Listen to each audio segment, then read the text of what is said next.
Hello guys! Ito na ang pinaka-requested na tutorial sa balat ng speed cubing, which is F2L for first 2 layers. Okay, so bago tayo magsimula, gusto ko muna magbigay ng ilang disclaimer para malaman nyo kung para kanino ang video na ito at kung paano nyo ito magagamit effectively. So, una sa lahat, dapat alam nyo na kung paano mag-solve ng 3x3 Rubik's Cube. Kailangan kasi natin mag-grasp kung paano nagwo-work ang mga pieces sa cube. And at least nakakasolve na kayo ngayon ng 3x3 Rubik's Cube in maybe less than 2 minutes. So again, ito ang third video sa aking complete CFOP Tagalog tutorial. So ang approach natin sa F2L ay magsisimula kapag nakabuo na tayo ng cross. Na napag-usapan natin sa introduction video kung saan tinalakay natin ang kabuuan ng CFOP at ang previous tutorial para sa cross in less than 9 moves at kung paano magbasa ng notation. If you are a beginner and haven't watched those videos yet, I highly suggest na panoorin nyo yun since I'm sure na may matututunan kayo kung kayo nagsisimula pa lang. And lastly, medyo maging repetitive or kung saan-saan itong tutorial, which is I think na makakatulong naman kung nagsisimula pa lang kayo. And this is also interactive, so kung naka-turn on ang notifications nyo or kung mobile user kayo, makikita nyo sa description ang timeline para sa tutorial. And I think that's it. Kunin nyo na ang cube nyo and pag-aralan na natin ang intuitive F2L. Second side notes, I will be dividing this tutorial into 3 parts, which will be the introduction and setup, pairing and insertion, and lastly, conclusion with some example solves para makatulong and bilang guide nyo na rin.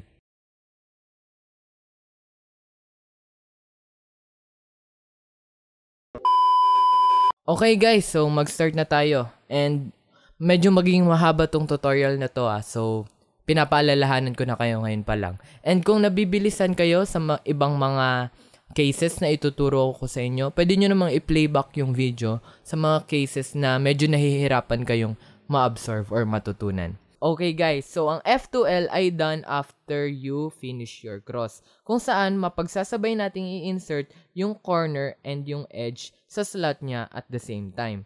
So, gusto ko munang i-stress out kung ano ang slot at kung ano ang pair. So, yung pair ay yung edge and corner na gusto nating pagsabayin na i-insert. Yung slot ay yung place kung saan natin siya ilalagay. So, okay. So, for example, kapag sinabi ko itong blue and red na pair, ito yung tinutukoy ko. Kapag sinabi ko naman yung blue-red na slot, it means na etong slot na yon.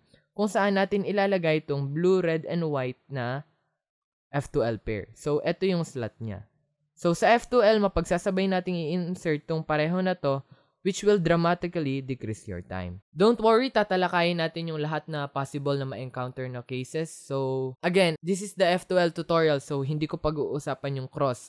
Kung gusto nyo ng tips and tricks kung paano mabuo yung cross in less than 9 moves, so I suggest na panoorin nyo muna yung previous kong video kung saan napag-usapan ko yung mga main points sa pagiging efficient sa pag-solve ng cross. Okay guys, so para sa setup, may dalawa tayong main condition na dapat sundin. Ang una ay yung pair na i-insert at pagpaparisin natin dapat parehong nasa top layer. So for example, gusto ko itong orange and green. Orange and green. This white, orange and green, at itong green and orange na edge. So again, yung unang condition ay dapat pareho silang nasa taas. So yung edge, nasa taas na siya. So wala na tayong problema doon. Pero i-example ko pa din yun mamaya. So kapag yung corner, yung nasa baba, itataas lang natin tong side na to. And then, i-move siya out of the way. Okay, guys? So, kapag tinataas natin tong side na to, tong buong side na to ang naaapektuhan. So, kung gusto kong ilagay itong white, orange, and green na edge dito sa top layer nang hindi sila bumababa, dapat yung edge and corner dapat na andito lang sa side na to. Wala siya dapat dito kasi, for example, kung tinaas ko tong white, orange, and green, and ito yung edge niya. Tinaas ko to, then inisod ko siya para mawala sa position, and then pagbaba, bumaba naman yung edge. So, ayaw nating mangyari yon.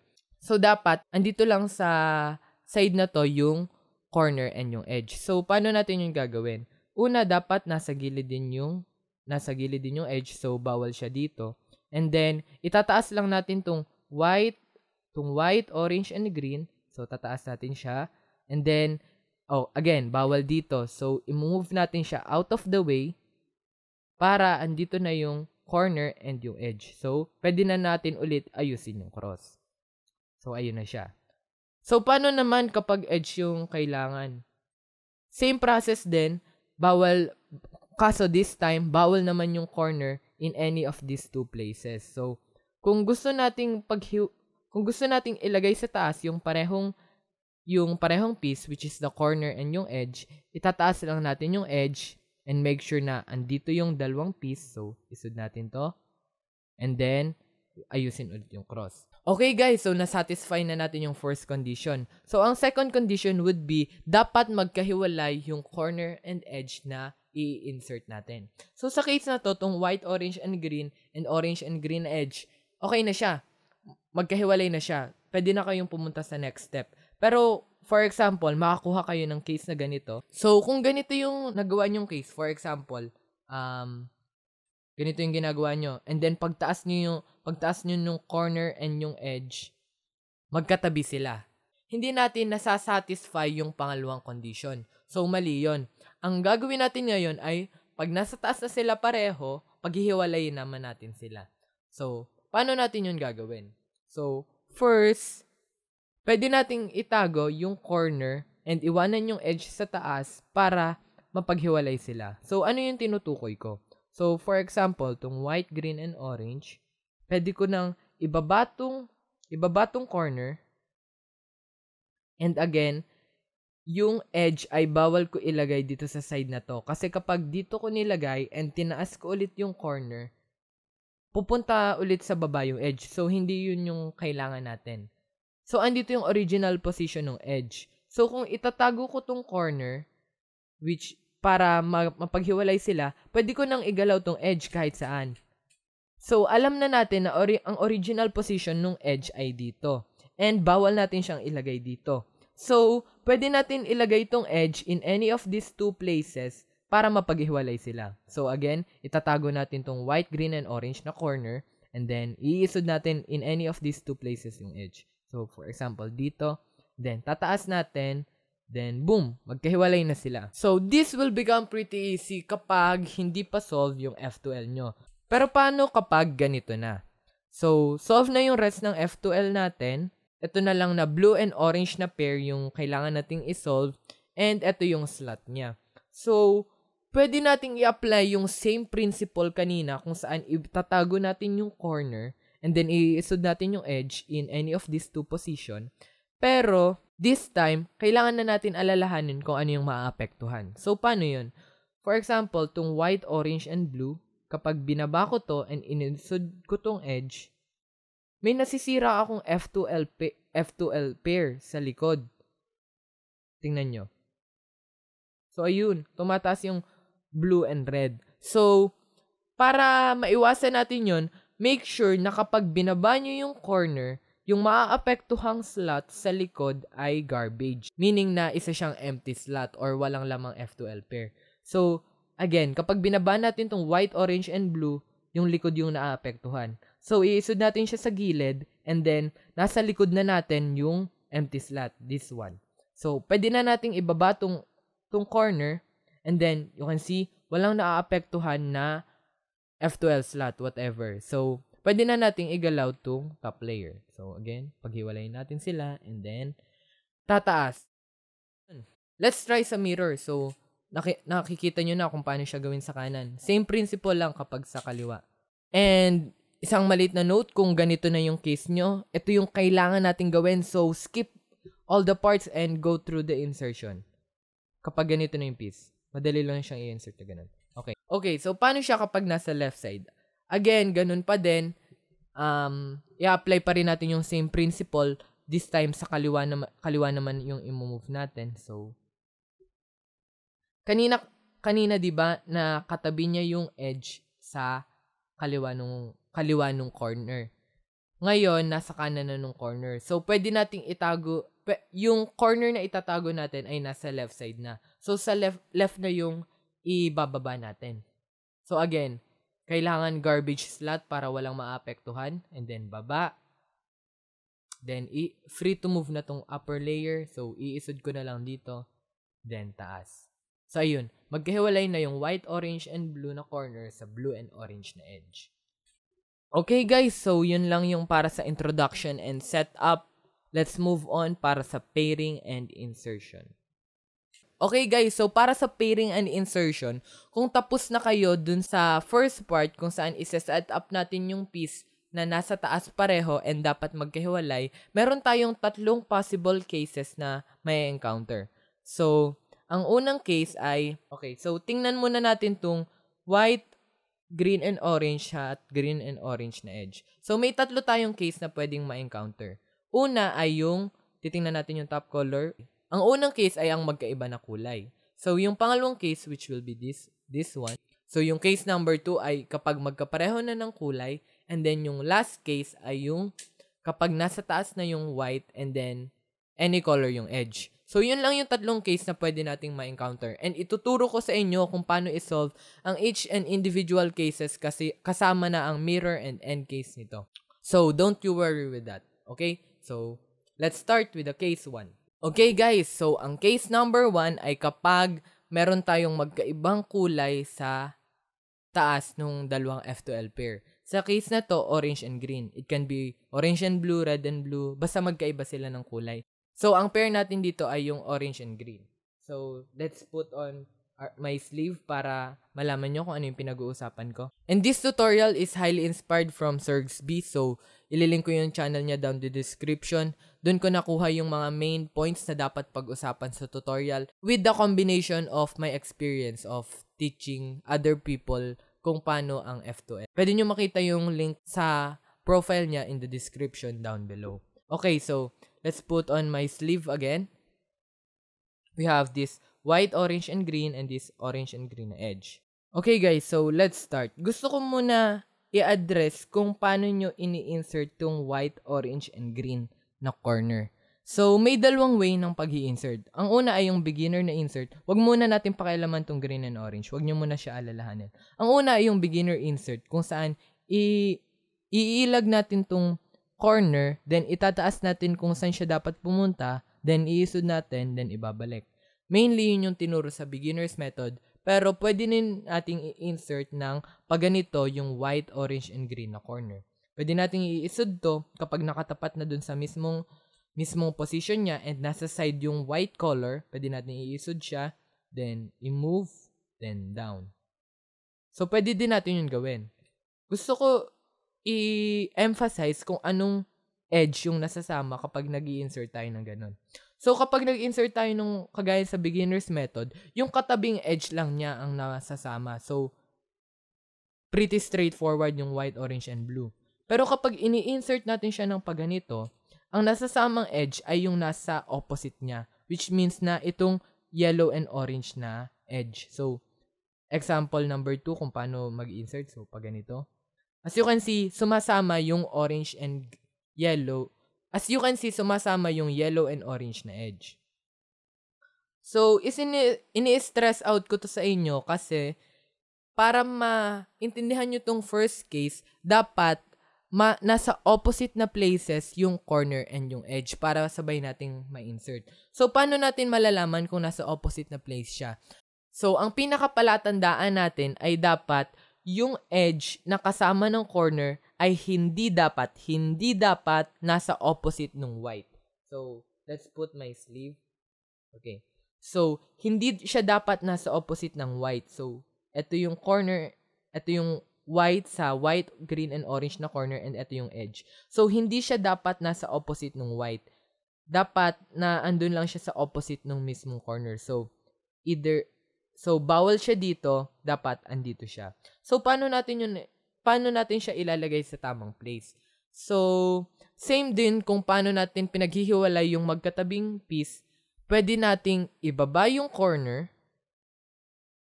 and then iisod yung edge. So, again, hindi siya dapat opposite. So, may isang position na lang siya pwedeng paglagyan. So, bawal siya dito and bawal din siya dito. So, ang nasasamang edge ay yung nasa katapat ng corner mismo kapag nag-insert tayo ng ganito. So, dapat andito yung orange and green na edge. So, pretty straightforward. Ibababa lang natin yung corner. Iisod natin yung edge dito. Then, itataas. as you can see, nasa opposite places na yung dalawa. So, pwede na natin siyang i-insert. So, paano natin yung gagawin? Again, kung paano ko pinakita yung example number 2 ng pag-i-insert, mainly, tataas lang natin to. And as you can see, dun sa first move na ginawa natin, magpe-pair yung white, orange, and green na corner sa orange and green na edge. So, isod natin to. Then, isod. Pair. Okay, isa pa. This one. Itatapat natin siya dun sa dapat niyang slot. The orange and green na slot. Tataas natin. Iisod. Then, bababa. So, yun na yung mainly yung case 1. Try naman natin sa mirror kung paano siya gagawin sa kaliwa. Okay, so, para sa mirror nung case, sa kaliwa naman, ito yung white, green, and orange. Let's put on my sleeve. Ito yung mirror sleeve. Ito yung white, green, and orange na corner and yung orange and green na edge. So, paano natin gagawin yung mirror? Same din kung paano natin ginawa yung sa una.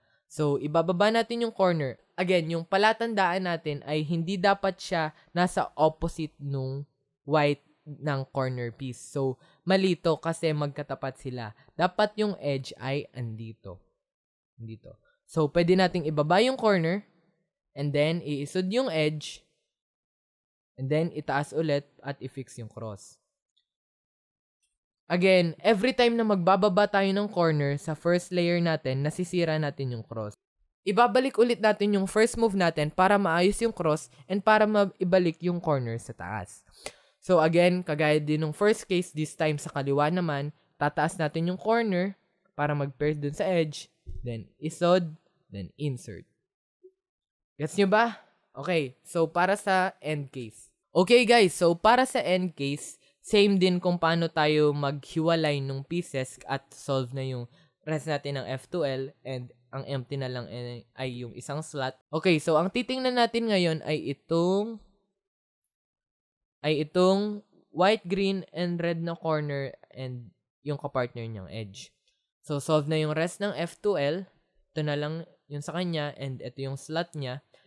Again, yung palatandaan natin ulit, hindi dapat katapat ng white ng corner yung edge. So, bawal siyang magkaganito. Ayan o, makikita nyo, magkatapat sila. So, mali yun. Dapat katapat lang ng mismong corner which will be in here. So, again, bababa natin to.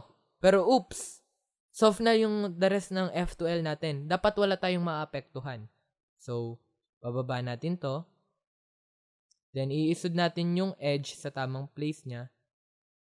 Then, tataas ulit natin.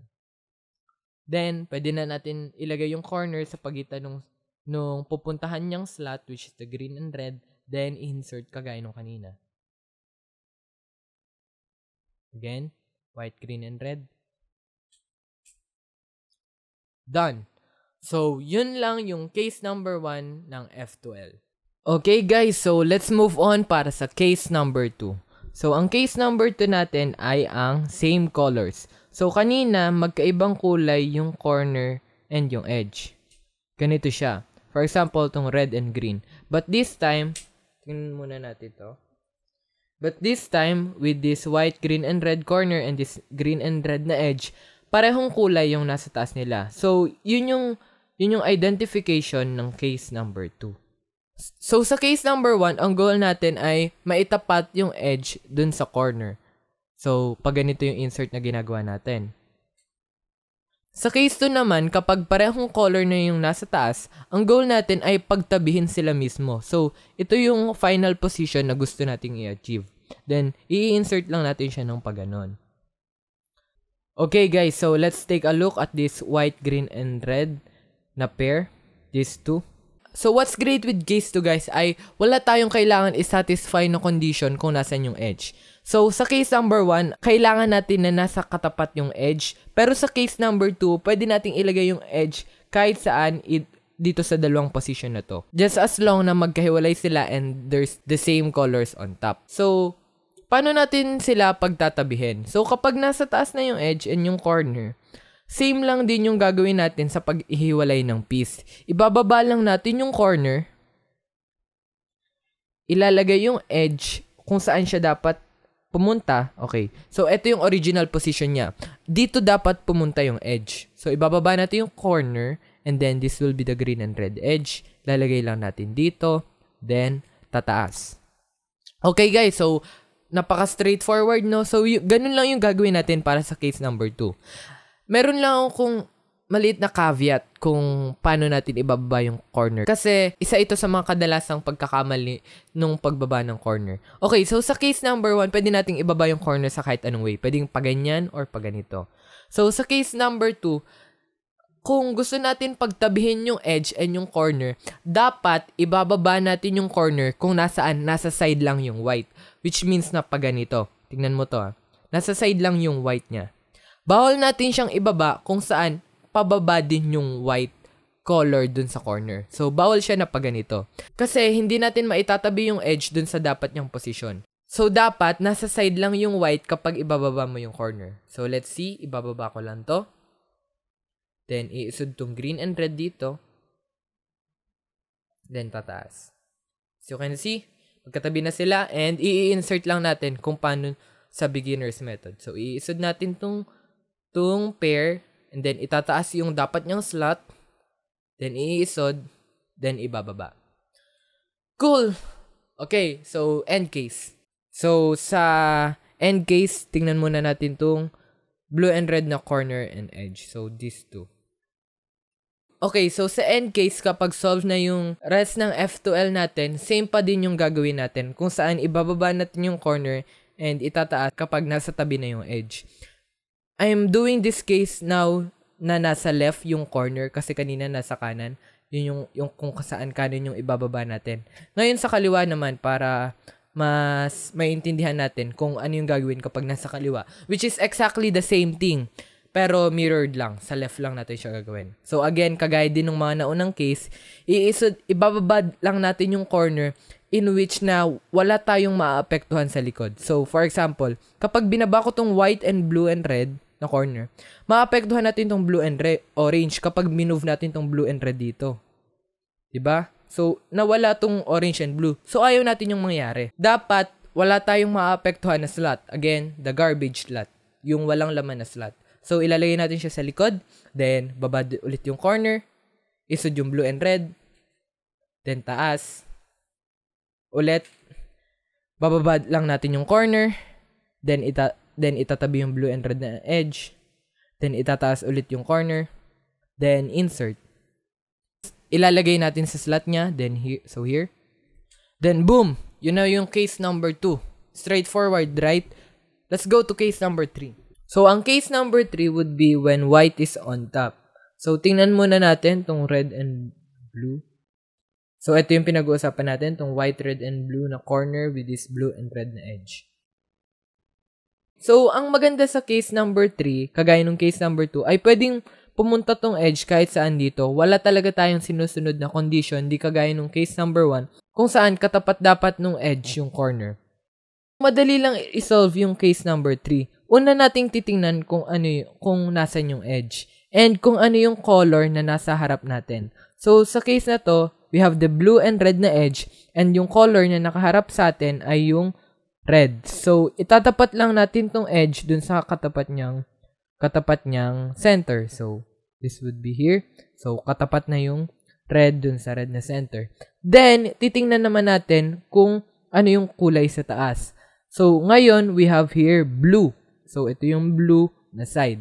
Dito siya dapat pumunta. Sa taas, para isolve ng case na to, iisod natin yung edge palayo dun sa kulay niya. So, for example, ito yung blue. So, imumove natin yung edge kapag nakatapat na yung color sa harap natin na palayo dun sa kulay na nasa taas. So, kung blue yung nasa taas and nakatapat na siya sa red, ilalayo natin siya sa blue. So, ilalayo natin. Palayo dun sa blue. Dito sa green. And then, pwede na nating i-match yung corner dun sa edge. See? Then, iaayos lang ulit natin yung una nating move. Then, voila! Magkatabi na sila. So, pwede ko na tong iisod. Then, i-insert kagaya nung case number 2. So, guys, ganun lang. Napaka-straightforward lang yung case na to.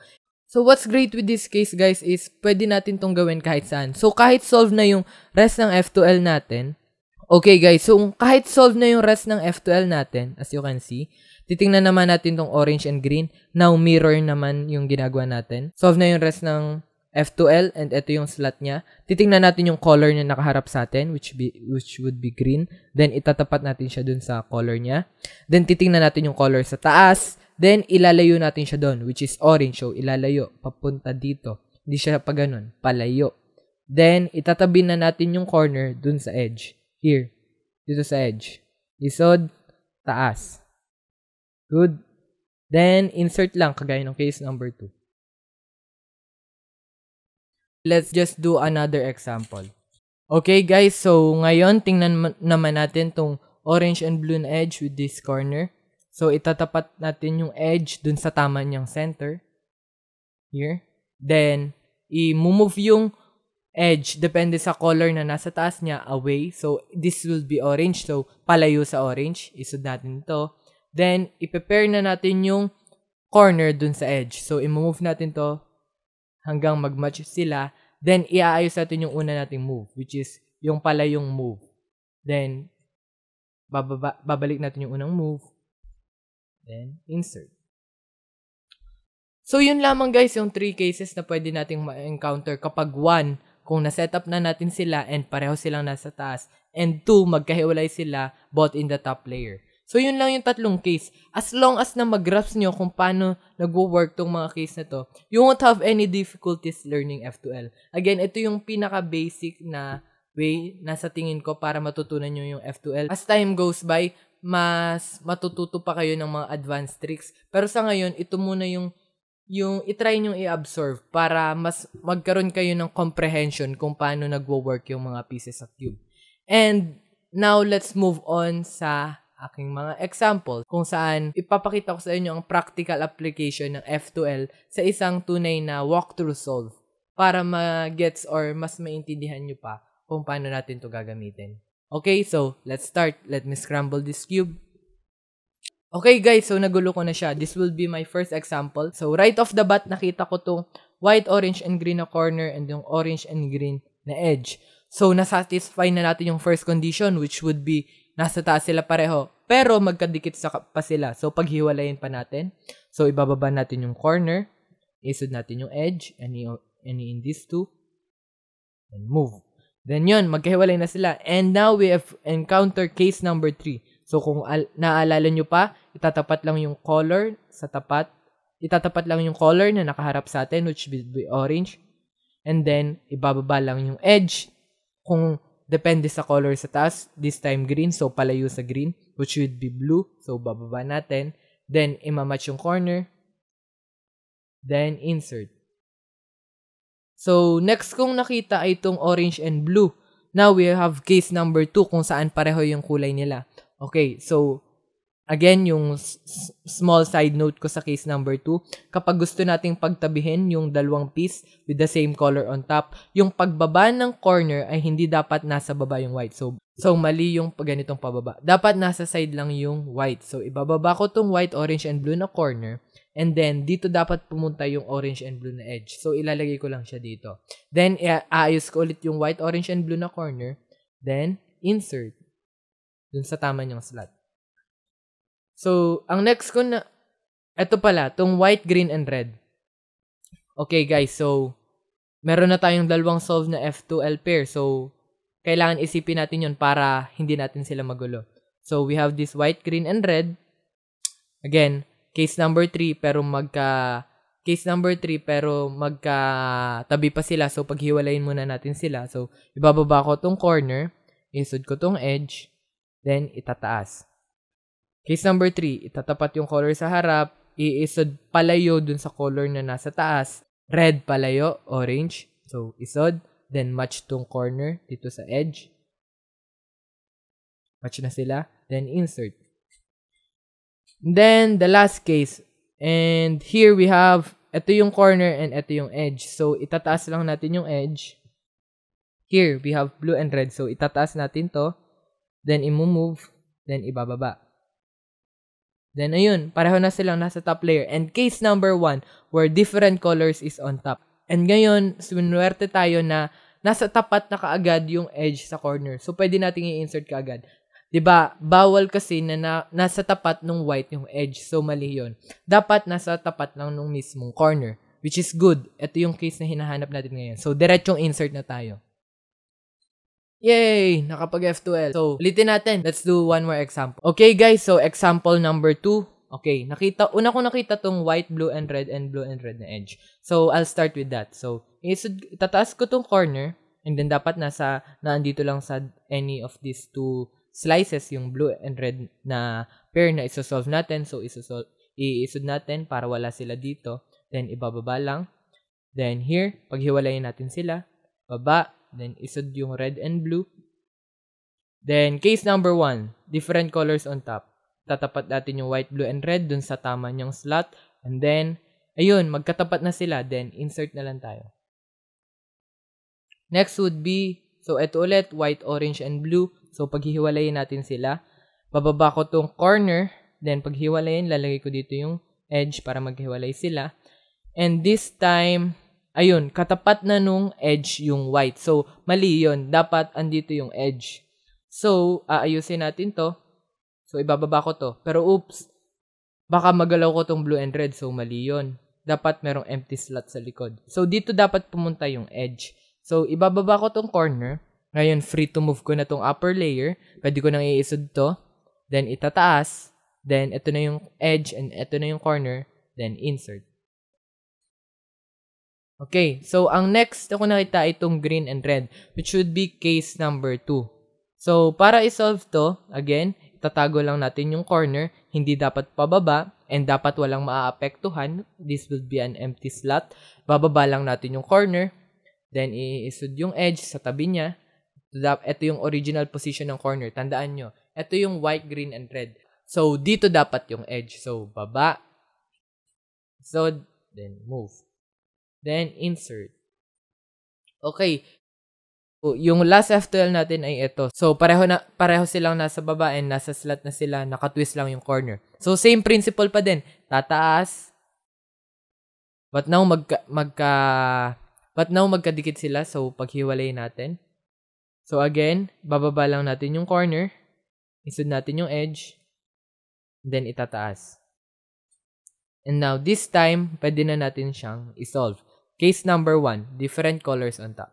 And nasa tapat na mismo yung edge ng corner. So, wala na tayong kailangan igalaw. Diretso insert na tayo. So, yun lamang guys, yung para sa F2L. I hope na nakatulong to sa inyo. Yun lang yung tatlong case na pwede nyong ma-encounter kapag sinunod nyo maayos. Yung first part kung saan isa-set up natin yung piece, kung saan magkahiwalay and both na nasa upper layer yung dalawang piece na pag-prepare. Yun lang yung kabuuan ng basics na F2L na gusto kong ituro sa inyo.